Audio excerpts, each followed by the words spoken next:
Ang lalaki ay basta nalang itinapon ng pera sa tasa ng tsaa. Ngunit hindi niya inaasahan na nang siya ay muling kumuha nito, ang mga bagong perang papel ay biglang naging lumang pera. Napagtanto niyang epektibo ang parang ito, kaya't ang magkapatid ay itinapon ng lahat ng pera sa tsaa.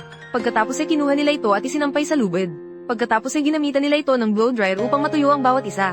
Ang dahilan kung bakit nila ito ginawa, ay dahil ang mga perang papel na ito ay mga bagong peking pera.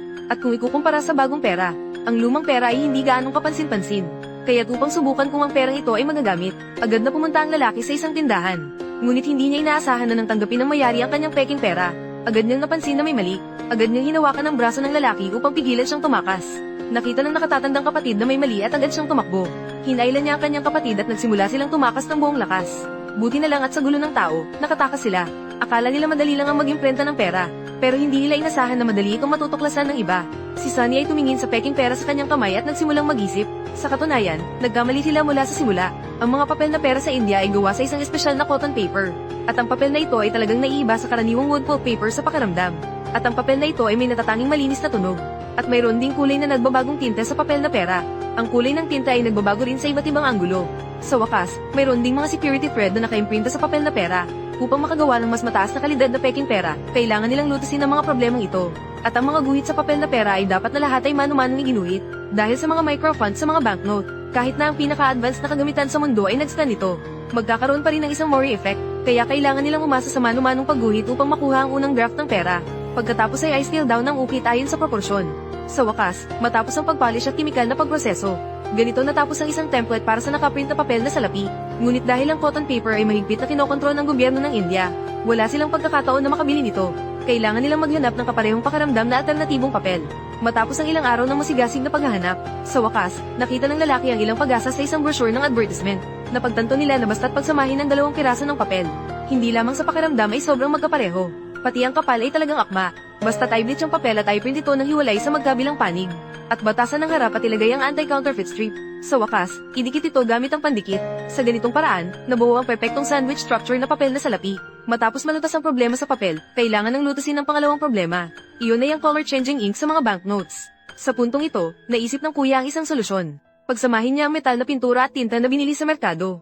Ang lumabas na epekto ng pagbabago ng kulay ay sapat upang malito ang totoo sa pekeng. Pagkatapos, pinahira ng isang patong ng varnish ang papel na salapi, upang gawing malutong ang papel na salapi.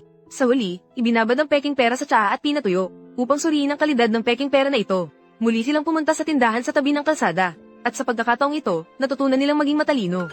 Upang maiwasan ang muling pagkakahuli, magkahawak-kamay ang dalawa. Habang iniaabot ng lalaki ang pera, ang puso niya ay tila umabot sa kanyang lalamunan. Natatakot na baka mabaygo na naman sila sa pagkakataong ito, ngunit hindi niya inaasahan na nang inabot niya ang pera. Sa pagkakataong ito, may kasama siyang isang bote ng soda at barya. Habang tinitingnan ng mga ito, ang dalawa ay lubos na nakaramdam ng ginhawa. Humiram ang lalaki ng 2,500 pisong papel mula sa lider ng gang. Makikita siyang naglagay ng 3 papel na salapi sa mesa. Pagkatapos, inalis ang pagkakasunod-sunod. Sa huli, pinahanap sa lider ng gang ang peking pera na nakahalo. Ngunit kahit anong gawin niyang paghahanap, hindi niya mahanap ang peking pera na nakahalo sa mga ito. Kahit si Sunny ay hindi makahanap ng peking pera na ginawa niya. Dahil ang mga peking pera na ginawa nila ay talagang perpekto. Si Fenezi nag-claim na nais bumili ng kanilang peking pera. Kailangan ng hindi bababa sa 100,000 rupi bilang panimula. Ngunit ang sinabi ng boss ng gang ay talagang naguluhan ng dalawa. Kailangan ko ng 20 milyon. 20 milyon. Akala nila ay makakapag-bargain pa sila.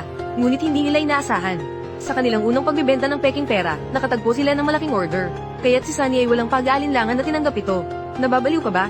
20 milyon, 20 milyon, o yudyang na nagsasalaysay. Ang 100,000 na naimprenta dati ay halos nagbigay sa amin ng kamatayan. Paano kami makakapag-imprenta ng ganong karaming pera? Habang ang dalawa ay walang ideya kung ano ang gagawin. Ang kanilang lihim sa paggawa ng peking pera ay natuklasan ng iba. Ito ba ay ginawa mo? Marami akong iniisip, Tito. Wala nang ibang paraan para mailigtas ang pahayagang ito. Ang totoo, hindi lang para sa pera ang dahilan ni Sunny sa kanyang paliwanag, kundi para iligtas ang pahayagan ng kanyang lolo na malapit ng may bankrupt, kaya't siya ay nagpasya sa isang mapanganib na hakbang. Ngunit kahit anong paliwanag ni Sunny, hindi nito maitatago ang katotohanan ng kanilang krimen. Ang tiyuhin ay matinding nagmakaawa kay Sunny, habang hindi pa umabot sa hindi na may babalik na sitwasyon. Mas mabuting huminto na siya agad. Nakikita niyang hindi siya makatalo sa argumento ng tiyuhin, kaya't napilitan si Sunny na kumuha ng isang perang papel mula sa kanyang bulsa. Kinuha ng tiyuhin ang perang papel mula sa mesa at maingat itong sinuri. Hindi siya makapaniwala na ang perang hawak niya ay isang peking pera. Ito ba ay peke? Ito ay sining. Upang higit pang maalis ang pag-aalala ng tiyuhin, dinala ni Sunny ang tiyuhin sa isang restaurant. at inilabas ang peking pera upang magbayad. Ang hakbang na ito ay nagdulot ng labis na pag-aalala sa tiyuhin. Takot na sa susunod na segundo ay mapipigahan sa lupa para magpaliwanag. Hanggang sa dumating ang waiter na may sukli, dito lang siya nakapagpahinga ng kanyang isip. Kung gusto mong mag-imprenta ng maraming pera, kailangan mo ng mabilis na makina. At kung mada-imprenta ng 6 na piraso ng sabay, kailangan ng mas malaking plateng. Kailangan natin ng barnes at malalaking papel na gulong. Hindi bababa sa 50 kilo ng tinta, paliwanag ni Yu. Kailangan din ng bagong motor para sa cutting machine, paliwanag. At kailangan din ng dryer para sa pagpapatuyo ng pera, sabi. Sa ilalim ng profesional na payo ng tiyuhin. Agad silang nakapaghandog kaya't nagtrabaho, sabi. Pero kulang pa ang pinakamahalagang materyales, paliwanag. Iyon ay ang papel para sa pag-imprenta ng peking pera, paliwanag ni Yu. Pero ang ganitong uri ng papel. Sa ilalim ng mahigpit na kontrol ng gobyerno ng India, hindi ito mabibili. Maaari ba tayong makipagkalakalan ng pribado? Ano ang pangalan mo? Bakit kailangan mo ng ganitong papel? Sino ka? Hoy. X. Mas madali pang bumili ng eroplano kaysa bumili ng ganitong papel.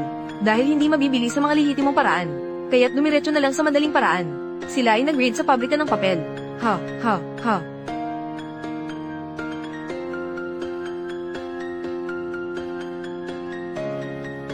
Natagpuan ko na. WSDSP.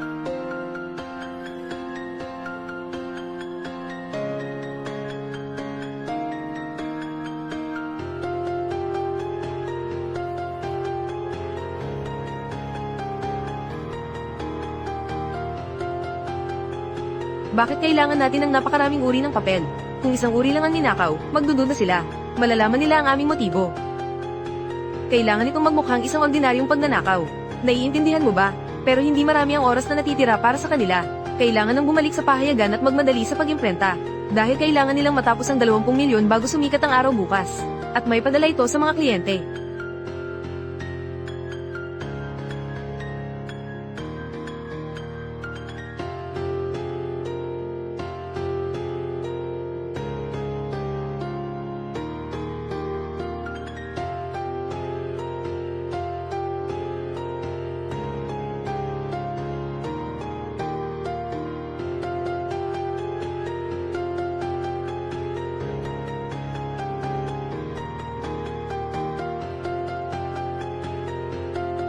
Sandali lang. Ano ang pangalan mo? Pintor. Sa wakas, natapos ang order na ito bago ang paghahatid. Upang ipagdiwang ang tagumpay na ito. Si Sunny ay unang naganyaya sa kanyang girlfriend na 2 taon nang magkasama. Dati, umaasa sa buwan ng sahod na 9,000 rupi. Hindi talaga kayang kumain sa mga ganitong mamahaling restaurant. Pero ngayon, iba na. Iniisip na dapat kong higit pang bayaran ng girlfriend sa hinaharap. Hindi ko inasahan ang susunod na sinabi ng girlfriend. Na nagpalito kay Sunny. Ano? Oo. Malapit na akong magpakasal. Kanino ka magpapakasal? Mahalaga ba kung sino? Sa buong panahon, hindi kailanman inihayag ng girlfriend ang aming relasyon. Nag-uugali silang magkaibigan sa harap ng iba. Maging ang mga magulang ng girlfriend ay hindi alam ang tungkol kay Sunny. Maliwanag na ang girlfriend ay mahilig sa mayayaman.